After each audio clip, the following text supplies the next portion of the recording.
சிம்மமுகே ரௌத்ரரூபிண்யாம் அபயஸ்தாங்கித கருணாமூர்த்தியை சர்வவியாபிதம் லோகரட்சமாம் பாப விமோசன துரித நிவாரணம் லக்ஷ்மி கடாட்ச சர்வாபீஷ்டம் அநேகம் தேஹி நுரசிம்மா ஹரிநாராயண துரித நிவாரண பரமானந்த சதாசிவ சங்கர யோகிராம் சுரத்குமார் யோகிராம் சுரத்குமார் யோகிராம் சுரத்குமார் ஜெயகுருராயா. ஓம் ஸ்ரீ ராகுவே நமக.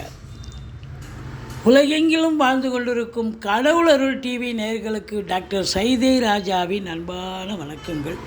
நாம் இப்பொழுது இந்த எபிசோடில் வார ராசி பலன்கள் ஆகஸ்ட் 5 முதல் 11 வரைக்கும் வாக்கிய பஞ்சாங்க அடிப்படையில் கிரகங்கள் ஒவ்வொரு ராசிக்கும் எப்பேற்பட்ட பலனை வழங்கப் போகிறது என்பதை பார்க்கலாம் வாங்க. இந்த வாரம் முழுவதும் வளர்பிறை நாட்களே. மிதுன ராசி காலபுருஷனுக்கு 3வது ராசி. புத பகவான் ஆட்சி பெறும் வீடு. மிருகசீரிஷம் 3-4 பாதங்கள், திருவாதிரை புனர்பூசம் 1, 2, 3 பாதங்கள் உள்ளடக்கி இந்த வார கிரகங்கள், அதாவது செவ்வாய் குரு 12இல் இருக்கிறார், ராகு 10ஆம் இடத்தில், 9ஆம் இடத்தில் சனி பகவான். இதை தாண்டி குரு 4ஆம் இடம், 6ஆம் இடம், 8ஆம் இடத்தை பார்க்குறார். ராசிநாதன் 2ஆம் இடத்தில் இருக்கார். இப்படி கிரகங்களுடைய சஞ்சார நிலை மிக சிறப்பாக இருப்பதால் இந்த மிதுன ராசியில் பிறந்த அன்பர்களுக்கு இந்த வாரம் சுமாராக இருக்குமா நல்லா இருக்குமானா நிச்சயமாக நல்லாவே இருக்கும் அப்படின்னு சொல்லலாம். உங்களை பொறுத்தவரை உங்களுடைய சிந்தனைகள், செயல்கள், எண்ணங்கள் எல்லாமே பார்த்திங்கன்னா சம்பாதிப்பது, பணம் எப்படி அதிகமாக சம்பாதிக்கிறது, குடும்பத்தை எப்படி மெயின்டைன் பண்ணுறது, குடும்பத்தை எப்படி நிம்மதியாக ஓட்டுறது, அப்படி அதை பற்றியே சிந்தனை இருக்கும். சூரியன் புதன் சேர்க்கை, புதாதித்ய யோகம் ஏற்படுவதால் கல்வி நிறுவனங்கள், கல்விக்கூடங்கள், கல்வியாளர்கள், கல்வி பயிலும் மாணவ செல்வங்கள் இவங்களுக்கெல்லாம் சிறப்பான காலம். உங்களை பொறுத்தவரையும் 5க்குடைய சுக்கிரன் 3ஆம் இடத்தில் இருக்கார். இருந்த போதிலும் சனி பார்வையில் இருக்கிறதால பிள்ளைகளுக்கு இடர்பாடுகள், இன்னல்கள் வரலாம். பூர்வீக சொத்தில் ஏதாவது பிரச்சனைகள் வரலாம். எச்சரிக்கையோடு இருந்து கொள்ளுங்கள். மற்றபடி 4ஆம் இடத்தில் கேது இருந்து குரு பார்வை இருப்பது என்பது மாபெரும் சிறப்பு. வண்டி வாகனங்கள் ஆதாயத்தை தரும். அசையா சொத்துக்கள் மூலம் வருமானம் கிடைக்கும். பிள்ளைகளுடைய கல்வி, உயர்கல்வி, வெளிநாட்டு கல்வி மிக சிறப்பாக அமையும். தாய் வழி சொந்தங்களால் அனுகூலங்கள். சுகஸ்தானம் திருப்திகரமாக இருக்குது. 4ஆம் இடம் சுகஸ்தானம் திருப்திகரமாக இருக்குது. ஆரோக்கியஸ்தானம் அதை விட சிறப்பாக இருக்குது. அப்போது இந்த மிதுன ராசியில் பிறந்தவர்களுக்கு இந்த வாரம் தேக ஆரோக்கியத்தில் குறையில்லை, நிம்மதியான ஒரு நிலை அப்படின்னு சொல்லணும். எதிரிகள் ஓடி ஒளிவார்கள். கடன் சுமை படிப்படியாக குறையும். கோர்ட்டில் கேஸ் எதாக இருந்தால் சாதகமாக தீர்ப்பு வரும். சொந்த தொழில் செய்யக்கூடிய அன்பர்களுக்கு நம்பிக்கைக்கு பாத்திரமான பணியாளர்கள் கிடைப்பார்கள். வெளியூர், வெளிநாட்டு பயணம் அனுகூலத்தை தரும் அப்படின்னு சொல்லலாம். 8ஆம் இடத்தை குரு பார்ப்பது திடீர் அதிர்ஷ்ட வாய்ப்புகள் தேடி வரும். வரா கடன்கள் வசூலாகும். இன்சூரன்ஸ் பணம் கிளைம் ஆகி கைக்கு வரக்கூடிய காலகட்டம். வாரிசே இல்லாத குடும்பங்களுக்கு உங்களை வாரிசாக நியமித்து அவங்களுடைய சொத்து பற்றி நகை, நட்டு, லிக்விட் கேஷ் உங்கள் பெயருக்கு மாற்றி எழுதக்கூடிய விபரீத ராஜயோகம் ஒரு சிலருக்கு அமையும். மற்றபடி வீட்டில் வயதான பெரியவங்க இருந்தால் அவங்க தேக ஆரோக்கியம் சிறப்பாக இருக்கும். குறை ஒன்றும் இல்லை. சனி பகவான் 9இல் இருக்கார். பாக்கியமான ஒரு சூழல் இருந்தாலும் வக்ரம் பெறுவதால் பாக்கியத்தில் தடை ஏற்படும். தந்தைக்கும் உங்களுக்கும் பிரச்சனைகள் இருக்கும். கருத்து வேதம் ஏற்படலாம். எண்ணிய செயல் ஈடேறுவதில் காலதாமதம் ஆகும். மற்றபடி 10ஆம் இடத்தில் ராகு பகவான் இருக்க கொடுத்து வைக்கணும். குரு வீட்டில் ராகு இருக்கார்.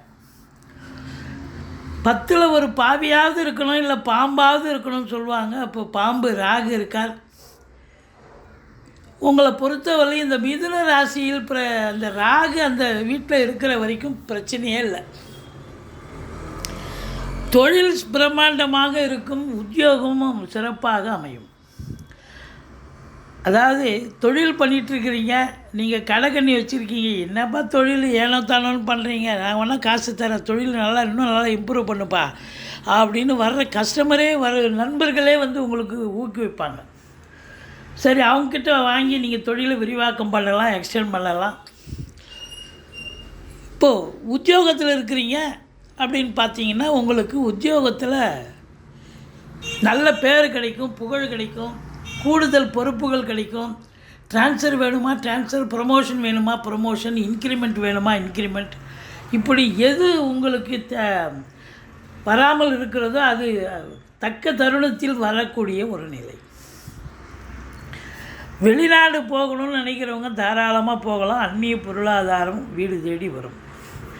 அதாவது நீங்கள் உங்கள் ஜனனகால ஜாதகப்படி நீங்கள் இப்போ வெளிநாடு போகணும்னு ஒரு அமைப்பு இருந்தால் நிச்சயமாக நீங்கள் தாராளமாக செல்லலாம் வெளிநாடு.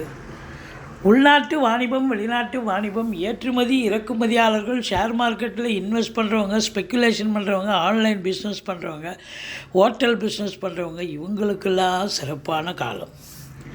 உங்களை பொறுத்தவரையிலையும் பார்த்தீங்கன்னா இந்த ராகு நல்ல நிலையில் இருக்கிறதால பாட்டனார் வழியில் கூட உங்களுக்கு நல்லது நடக்கும். அவர் ஏதோ உங்களுக்கு உதவி செய்யக்கூடிய ஒரு நிலை இருக்கும். அயல்நாட்டிலிருந்து நல்ல தகவல் வரும். அயல்நாட்டு தொடர்புகள் கணிசமான ஒரு திருப்தியை தரும், வருவாயை பெற்றுத்தரும்னு சொல்லலாம். 11ஆம் இடத்தை சனி பார்க்கிறார். மூத்த சகோதரிகள் இருந்தால் அவங்களால உங்களுக்கு கருத்து வேறுபாடு ஏற்படும், இல்லை அவங்களுடைய தேக ஆரோக்கிய குறைவு ஏற்படும், மருத்துவமனைக்கு அழைத்து செல்ல நேரிடும். மற்றபடி எண்ணிய செயல் ஈடேறுவதில் காலதாமதமாகும். நினைக்கிற காரியம் உடனே ஃபஸ்ட் அட்டெம்ப்டில் முடிஞ்சிட்டா அப்புறம் தெய்வம் ஏதுங்க, அதில் செகண்ட் அட்டெம்ப்டில் கண்டிப்பாக சாதிப்பீங்க. மற்றபடி குரு மங்கள யோகம் 12ஆம் இடத்தில் இருந்தாலும் உங்களை பொறுத்தவரை செவ்வாய் பூமிகாரகன், ரியல் எஸ்டேட் பிரமுகர்கள், ஃப்ளாட் ப்ரமோட்டர்ஸ், பில்டர்ஸ், கட்டிட கலைஞர்கள், இடம் வாங்கி விற்கக்கூடிய அன்பர்கள், செங்கல், மணல், ஜல்லி, ஆழ்வர்ஸ் போன்ற பிரிவில் பணிபுரிபவர்கள், விவசாயம் சார்ந்த துறையில் இருப்பவர்கள், காவல்துறை, தீயணைப்புத்துறை, மருத்துவத்துறை, இராணுவத்துறை, ஐஏஎஸ், ஐபிஎஸ், ஐஎஃப்எஸ், அதற்கு நிகரான பணியில் இருக்கும் அன்பர்கள், கடைநிலை ஊழியர்கள், இன்னும் பிற அரசு ஊழியர்கள், ரசாயனம், மருத்துவத்தில் பணியாற்றக்கூடிய அன்பர்கள், நிதித்துறை, நீதித்துறையில் வேலை பார்க்கக்கூடியவர்கள், அத்துணை பேர்களுக்கும் இந்த வாரம் அற்புதமான ஒரு வாரம். சாதிக்க போகிறீங்க, நல்ல சம்பாத்தியம் இருக்கும். அதுலேயும் குறிப்பாக பத்திரிகைத்துறை, எழுத்துத்துறை, மீடியாத்துறை, அச்சகத்துறை, டாக்குமெண்ட் ரைட்டர்ஸ், புதனுடைய ஆதிக்கம் நிறைந்த அன்பர்களுக்கு ஒரு செழிப்பான ஒரு வாரம் என்று சொன்னால் மிகையாகாது. நீங்கள் வணங்க வேண்டிய தெய்வம் ஈஸ்வரனை வழிபாடு செய்யுங்கள். மற்றபடி துர்க்கையை போற்றுங்கள். கடவுள் அருள் டிவியை பார்த்தமைக்கு நன்றிகள். மேலும் இது போன்ற தகவல்களை தெரிந்து கொள்ள கடவுள் அருள் டிவியை சப்ஸ்கிரைப் செய்யுங்கள். மறக்காமல் பெல் ஐக்கானை கிளிக் செய்யுங்கள்.